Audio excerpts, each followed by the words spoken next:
So eto na nga po no, pag-uusapan na nga po natin ang Game 3 ng Gilas Pilipinas kontra sa Jordan. Sa dalawang sunod nga po na pagkapanalo ng Gilas Pilipinas, una sa koponan ng Bahrain at sumunod naman sa Thailand, ay napakaganda po ng performance ng Gilas Pilipinas. Very consistent po no, ang first 5 lineup po ni Coach Tim Con.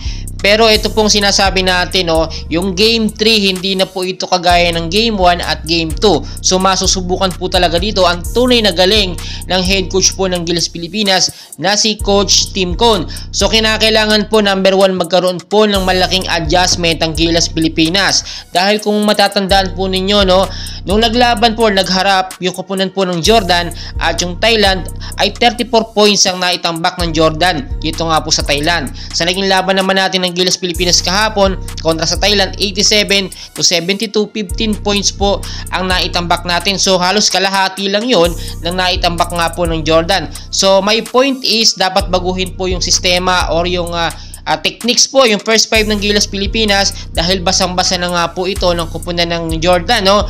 Kung makikita nyo po, kailangan ngayon pagbutihin ng Gilas Pilipinas, maging consistent sila sa ball movement at yung rotasyon ng Gilas Pilipinas dapat po hindi magbago. Tignan po natin, i-review natin yung first 5 ng Gilas Pilipinas, which is yung kahapon, no? Si Chris Newsome, Scotty Thompson, Junmar Fajardo, Calvin Obtana at si Justin Brawley. So ganun pa rin yung naging first 5 kahapon.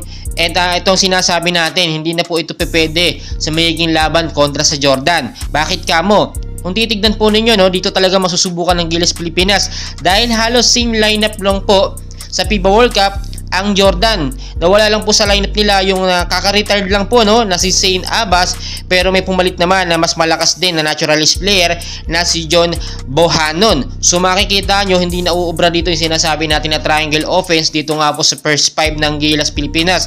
So may suggestion ka lang po, no, ang masasabi ko lang po dito sa first 5, dapat to palitan na po itong si Junmar Fajardo ni Kuame. Dahil makikita nyo, no, nung first quarter ng game talagang nahirapan si Junmar Fajardo, pinagtulungan po siya dito nga pong Thailand at talagang nahirapan siya makarecover agad or makabawi sa pagkakataong iyon. Hindi pa kasi ganun kalakas itong si Fajardo pagdating sa mga ganung double team. Pero si Kuame kayang-kaya niya yan dahil alam naman natin yung katawan ni Kuame talaga ay pangbalyahan talaga yan. Talagang hindi uubra dyan ng Jordan kapag pinagtulungan.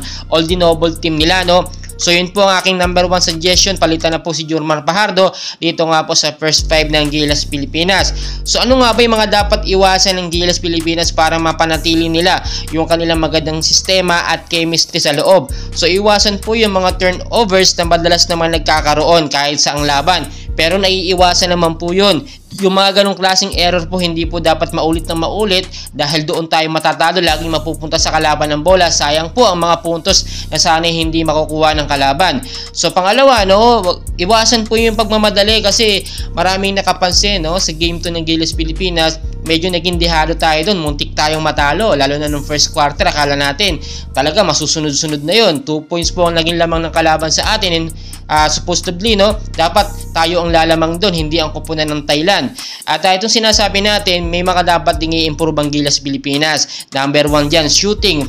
Pangalawa, yung depensa. At pangatlo, yung rebound, which is dapat kinakailangan meron po yung tatlo na yan. Kapag ka nai-improve po yan sa loob ng court, ay talagang mas mahihirapan ng Jordan na talunin tayo. Mas maganda, manalo po tayo. Yan po ang sinasabi natin dahil nga bagong pick lang itong mga final 12 na ito, nagkakapaan pa yan sa loob at nahihirapan pang kuhanin yung matinding chemistry at momentum nila sa loob. Pero magkagayon man, all good yung naging first 2 games at talagang nakita naman natin na talagang magandang improvement at sistema ni Coach Tim Con. So aabangan po natin, no, bukas po September 30 ang Game 3 ng Gilas Pilipinas kontra sa koponan ng Jordan. Magsisimula po yan, no, 5:30 ng hapon. So abangan natin, ready natin at bigyan natin ng matinding suporta ang Gilas Pilipinas para makakuha tayo ng gold medal and hopefully sana nga maka-gold medal tayo, no. Kahit bronze o silver lang, okay na po yun basta meron tayong makuhang achievement. Patuloy ko po kayong update and please huwag niyo pong kalimutan mag-like and subscribe for more Gilas update po.